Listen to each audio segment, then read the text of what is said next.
রূপ বদলে আরো ভয়ানক হয়ে উঠছে কিলিং মেশিন খ্যাত রাসেল ভাইপার বা চন্দ্রবোরা। সময়ের সাথে পাল্লা দিয়ে বাড়ছে অভিযোজন ক্ষমতা ও বিস্তৃতি। মানুষ দেখলেই রাগে ফোঁস ফোঁস করতে করতে বসিয়ে দিচ্ছে মরণ কামড়। আগে যেখানে 8 থেকে 10টি জেলায় দেখা মিলত, সেই সংখ্যা বেড়ে এখন দাঁড়িয়েছে অন্তত 25টিতে। ঢাকা জেলায়ও রক্ষা পায়নি রাসেল ভাইপারের কাছ থেকে। চলমান মৌসুমে দোহারের বিভিন্ন স্থানে বিষধর সাপটিকে দেখা গেছে। বিস্তৃতি যেভাবে বাড়ছে তাতে আশঙ্কা করা হচ্ছে হয়তো নিকট ভবিষ্যতে রাজধানীর ভেতরে ঢুকে যাবে রাসেল ভাইপার।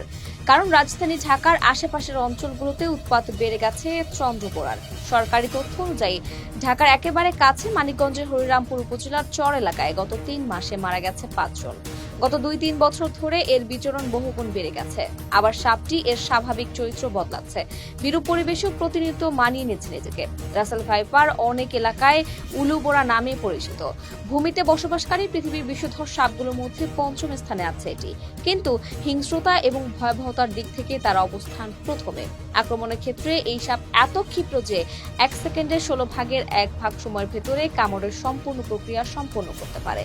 অর্থাৎ চোখের পলক ফেলার আগেই সে বিষ ঢেলে আপনাকে নিশ্চিত মৃত্যুর দিকে ঠেলে দেবে।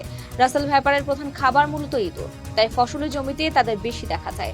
তবে শিকার দেখা মাত্রই ধরে খেয়ে ফেলে না। এরা শিকারকে শুধু একা নয়, তার পুরো পরিবার সহ খেতে ভালোবাসে। তাই প্রথমে একটি ইঁদুরকে কামড় দিয়ে আহত করে। এরপর ইঁদুরটি বিষের যন্ত্রণা ছটফট করতে করতে গর্তের দিকে ছুটে যায়, যার পিছু নিয়ে রাসেল ভাইপারও বাসায় থাকা পুরো পরিবারের সন্ধান পেয়ে যায়। তারপর গর্তে ঢুকে একে একে সব ইঁদুরকে খেয়ে ফেলে।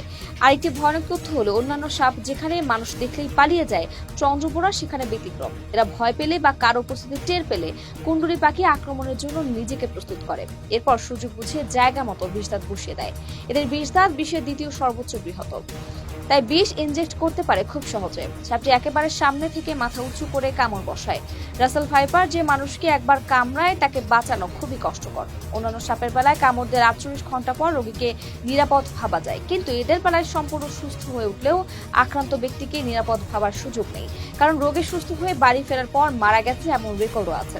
এছাড়া অ্যান্টিভেনম দিয়ে চন্দ্রবোরার বিষ নিষ্ক্রিয় করা গেলেও দংশিত স্থানে পচন ধরে যায়। ভাগ্য খুব বেশি ভালো না হলে সেই অঙ্গ কেটে ফেলার প্রয়োজন হয় বেশিরভাগ সময়। রাসেল ভাইপার সাপের বৈজ্ঞানিক নাম ডাবোইয়া রাসেলি, যা ভাইপারেডি গোত্রের একটি ভয়ঙ্কর বিষধর সাপ। প্রকৃতির সঙ্গে নিজেকে মানিয়ে নেওয়ার সক্ষমতা বেড়ে যাওয়ায় এটি দেশ জুড়ে ছড়িয়ে পড়ছে।